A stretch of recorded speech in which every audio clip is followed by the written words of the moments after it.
This week on the Brody File, hey, look who we found. It's New Jersey Governor Chris Christie. We sit down with the possible presidential candidate. Some call him a moderate, but conservatives loved him at this year's CPAC conference.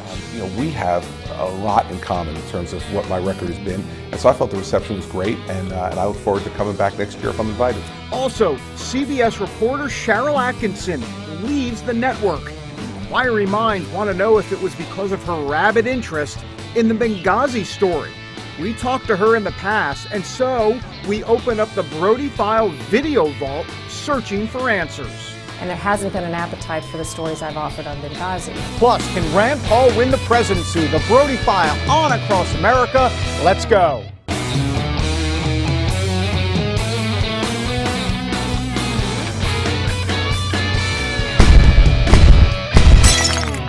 And welcome everybody to another edition of the Brody File. We're here in D.C. And by the way, did you know bologna is the official food of Washington, D.C.? It is in full supply. All right, we begin this week with Governor Chris Christie. He may run for president, but is he conservative enough for the base of the Republican Party? Well, he spoke at the conservative CPAC conference, and he actually got a pretty good reception. Check out the Brody File applause meter.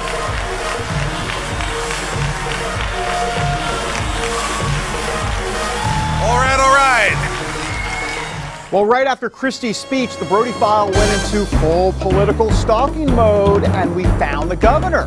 That's right, he sat with us for an interview. Now, he could be the frontrunner for the GOP if he runs for president, but he has some convincing to do because the base is a bit skeptical of him ever since he gave President Obama some abundant love during Superstorm Sandy last year. Here's the governor.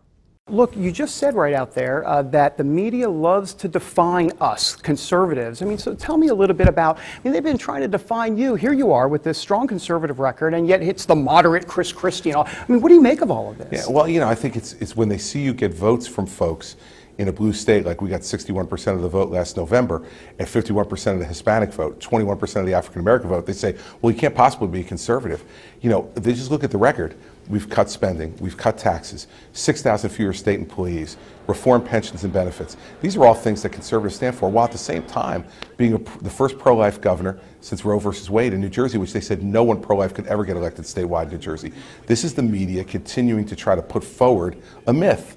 And so we're just going to continue to talk about our record and let people know that if conservatives talk about what we're for, people listen and they vote for us. When we talk all the time about what we're against, they block us out. Tell me a little bit about what you felt like on stage out there in front of the CPAC crowd, and what was that like? It was great. Listen, I think, I spoke in Chicago at CPAC in 2012 and got a wonderful reception out there and felt like the audience today was great. Listen, these are really strong, committed folks who believe that our country and our states individually need to go in a different direction. And I agree. And so, we have a lot in common in terms of what my record has been. And so I felt the reception was great, and I look forward to coming back next year if I'm invited. This President Obama, you had some harsh words out there for him. I mean, what is the grade for this guy? I mean, is it a D, a D plus, a D minus? Where does he fit exactly? Well, I would say it's incomplete, because a grade, you've accomplished something that you can then grade. He hasn't. And my biggest problem with the president has always been, from the beginning through to today, is that he's AWOL on the issue of leadership. And I don't care what the topic is. This is someone who avoids taking charge of the situation. And to me, that's the exact opposite of the personality you need to have if you're going to be an effective president. You don't have to dabble in every little issue, but you've got to say, here's where I stand, and I'm willing to stand and fight on these issues and drag people in to bring them together. This president does none of that. So I would give him a really bad incomplete, because you can't give somebody a grade when they've done nothing. Look, you're a straight shooter, and you know the deal. 2014 midterm elections, many of these midterm elections, Republicans do well, and then all of a sudden they blow it in the 2016, 2012 and beyond. So how do they get to a place where they can not just do well in midterms, but really kind of capture that White House? Well, first of all, as I said before, we have to say what we're for. Our ideas are better than their ideas. And if we put them forward in an unapologetic, straight way, we can do it. But also, we've got to go into places and campaign in places where we're uncomfortable. We can't just keep going to the Chamber of Commerce luncheons, and we can't just keep coming to CPAC. We've got to go into Latino neighborhoods. We have to go into African American neighborhoods. You know, my percentage of the vote among the African American community in New Jersey went from 7% in 2009 to 21% in 2013. I had a woman who came up to me in Orange to say hello, a predominantly African American city in our state when I was campaigning for re-election. A reporter asked her afterwards, "Who are you voting for?" She said, "I'm voting for the governor." I said, "Why?" She goes, "Because he was the first Republican I've ever seen walk down the street, and I've lived here my whole life." You know, we need to show up, we need to be respectful and listen, and then we need to talk about our ideas and why they'll make their lives better. And that's the way we're going to win national elections. We cannot win national elections without getting a greater percentage of the vote from independents, from Hispanics, from African Americans. That's what we need to do in this country. And the good news is that our ideas will be accepted by those folks, but we need to go there and campaign and listen. Looking into the future a little bit in terms of 2016, where you're at, and more specifically, let me talk about something else about looking into the future, the Mets. How are they going to do this year without Matt Harvey? First, the 2016 question, but then the more important question, the Met question. Well, 2016, I think, is only going to be possible for anybody if we do well in 2014. We've got to re-elect Republican governors, which is going to be my focus all through the year as chairman of the Republican Governors Association. We got to take back the United States Senate and keep the House and create a foundation for a strong national campaign in 2016. And I think there's lots of good people out there who could run and could be good candidates, but they're not going to be good candidates if we don't get the job done in 2014. On the Mets, listen. I know you're a huge Mets fan. I'm a huge Mets fan. I was, before I became governor, I'd been a season ticket holder for a decade before that. I will just tell you that we'll be better this year, I think, but I don't think we're quite there. I think 2015 is probably our year. I think we'll do much better in 15 than 14. That is Chris Christie on the Brody File. By the way, Christie did okay in the CPAC straw poll. It's a presidential poll. But when conservatives were asked who they want as their presidential nominee, Senator Rand Paul was the runaway winner, and we have the results for you. Rand Paul wins 31%. Ted Cruz, a distant second, 11%. Dr. Ben Carson, 9%, and then Christie at 8%. Wisconsin Governor Scott Walker, former Pennsylvania Senator Rick Santorum, both tying for 5th place with 7%. Marco Rubio had just 6%, and then Paul Ryan and Rick Perry were at 3%, and rounding out the, quote, bottom were Bobby Jindal and Mike Huckabee, both at 2%. Now, as for the winner, Rand Paul, well, he seems to be appealing to the base because he's preaching against the status quo. Imagine a time when the White House is once again occupied by a friend of liberty.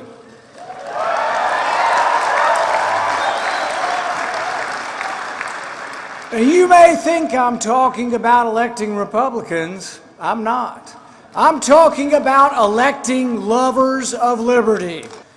There is a great and tumultuous battle underway for the future, not of the Republican Party, but the future of the entire country. And then there's the Mama Grizzly, Sarah Palin. You know, she's probably not running for president, newsflash, but she sure knows how to keep the crowd entertained.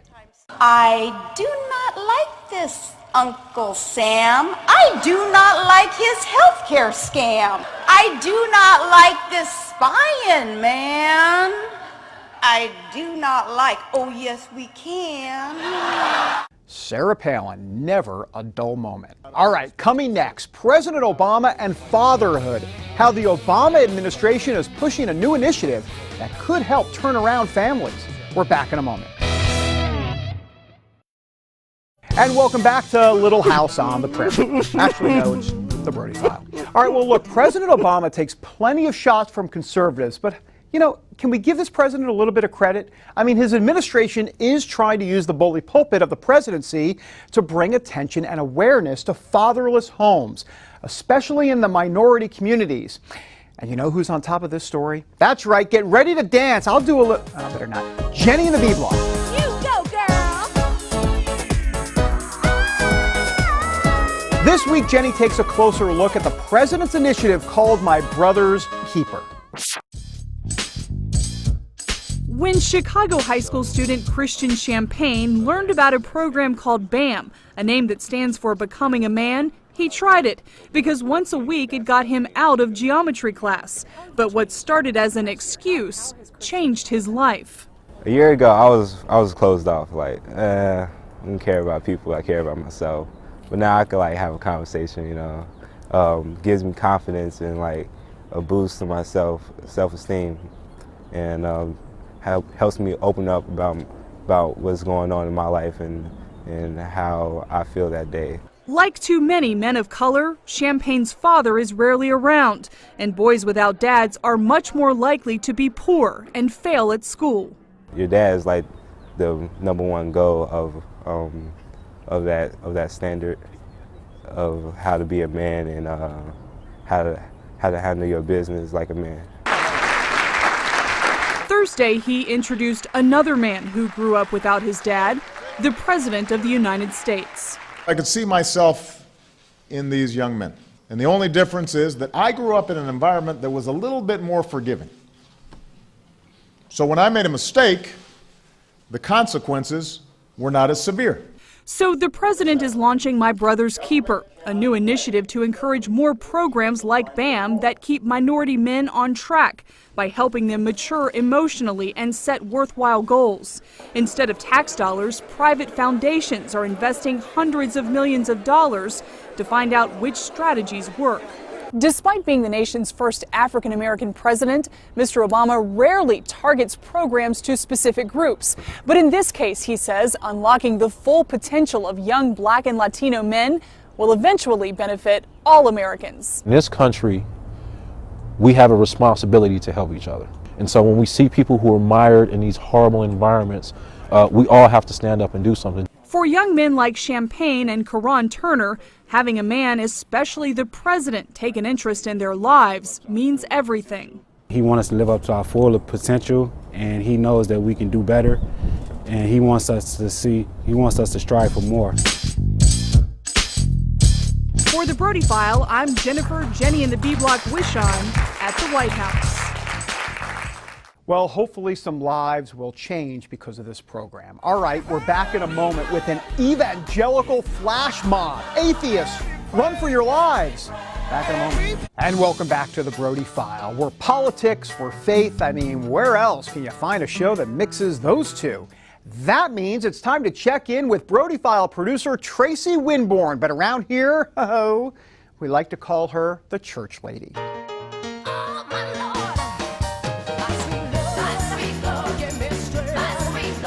David, people just can't get enough of Duck Dynasty these days. You hear the name Phil Robertson a lot. He's been in the news for his support of traditional marriage.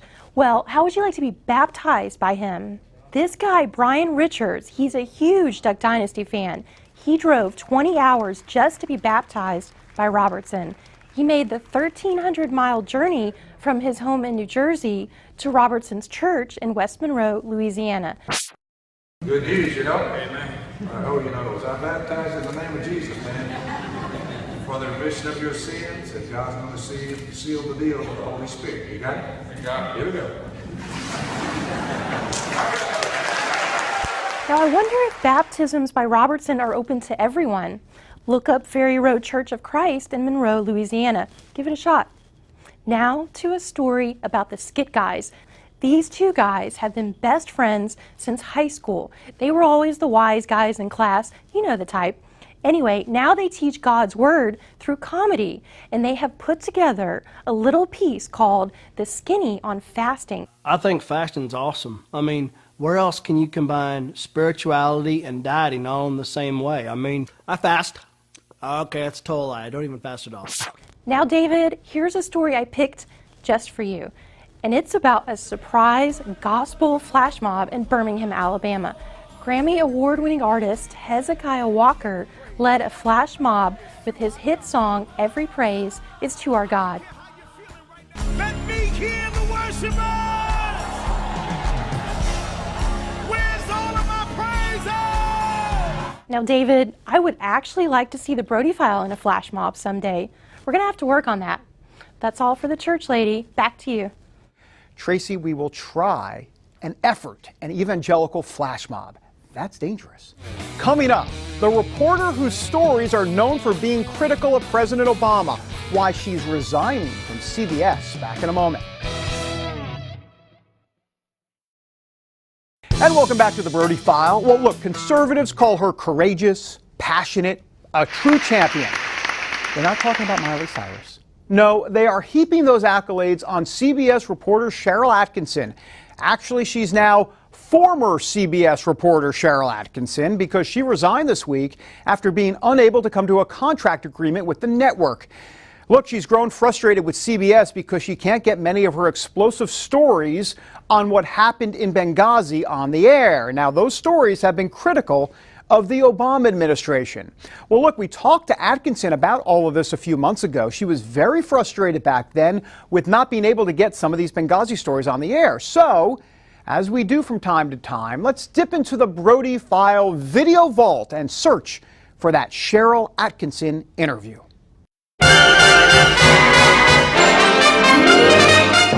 Look, the conservatives, you know what's going on, and they're giving you awards. They love you. It's interesting. It's like they're ready to put you like as a Heritage Foundation fellow, or you're going to speak at CPAC all of a sudden. Not that you are, but what has been your reaction to all of the attention that you've received from these conservative groups? It's kind of somewhat of maybe an awkward situation for you. I don't mind it at all. I appreciate it. Maybe not everything that's being said about me is entirely true or my reporting, but I appreciate that there are people supporting the coverage that I give.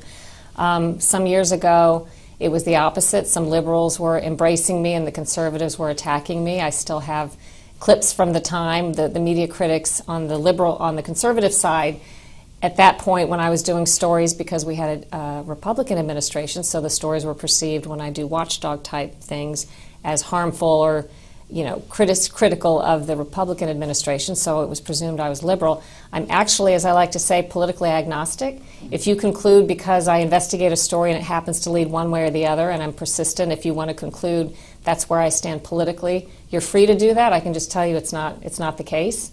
I came from a great journalism college, University of Florida, and we were strictly trained in how to keep your opinions out of your pieces. And one of my favorite intellectual challenges over time has been to try to cover a news story that maybe I personally feel differently about than a viewpoint being reasonably expressed in the story, but I'm able to present it in a convincing and fair way, and that nobody's able to really, if they guess how I feel, they might be wrong, they might be right, but it won't be on the basis of because I've inserted my feelings in the story. I understand you're not in the business of criticizing your colleagues, and I know the media is now picking up the Benghazi, mainstream media is picking up Benghazi in a big time way, but you were on the forefront of all of this early on.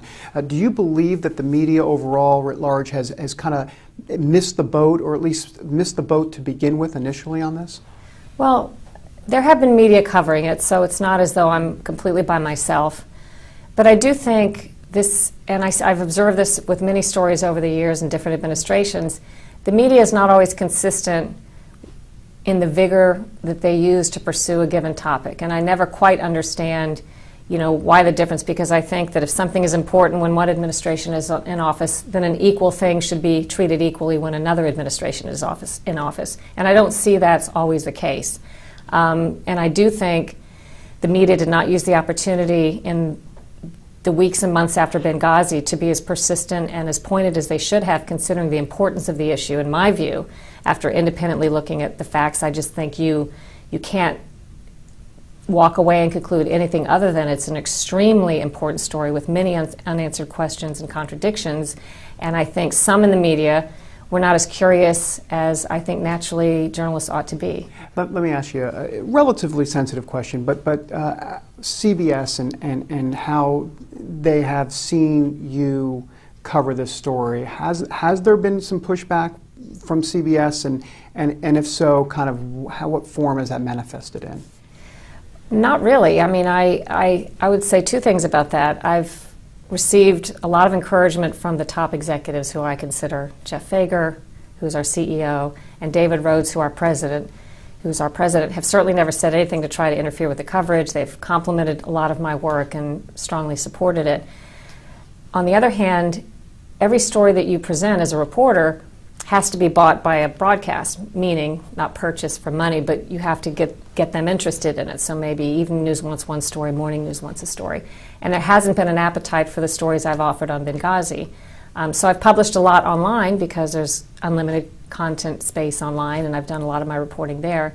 And until recently, there hasn't been, as you said, much of a market for on the air, and that's for a variety of reasons I can't speak to. I don't know what all the decision making involves, except that on a given day, there's a finite amount of time to put stories on, and there are plenty of stories happening every day that obviously someone's judging to be more important or more urgent. Mm-hmm. Has that been a frustration for you to not be able to get these stories out more in different venues? Everybody wants their stories on as much as possible, and this is not the first or the last story that I'll be doing that, you know, I differ with some of my colleagues as to its importance and how much prominence. It's sort of the story of my life, in fact, is I'm always pushing stories a little bit off the beaten path of what everybody else wants to do, and I understand that maybe that's kind of why I'm interested in them in some respects, and I do fight those battles. I kind of enjoy the fight.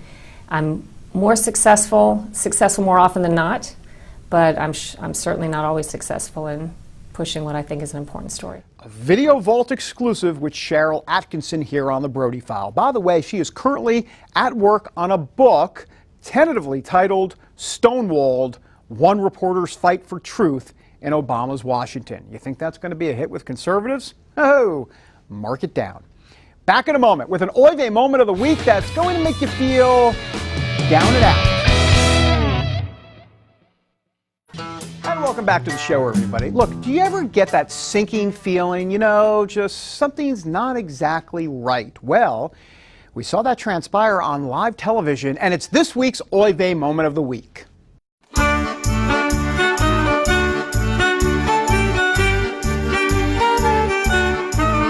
All right, well, look, we want you to watch this reporter from the BBC in England. This is what happens when cameras aren't controlled by people, but rather by computers. Have a look. Mr. Hardwick defends the spend of public money, and he says he would like now to draw a line under this and move on. In a statement, the panel said it welcomed the apology, but said some of the financial costs could have been avoided. Caroline, thank you. I think we had a problem with their camera there at the end. All right, let's watch it again just to have a laugh. There she goes into the liberal mainstream media abyss. Just kidding, just kidding. I am sure she is a swell person. But the good news is that something like that just never happens around here, I think. Anyhow, that does it until next time. God bless. Have a great week.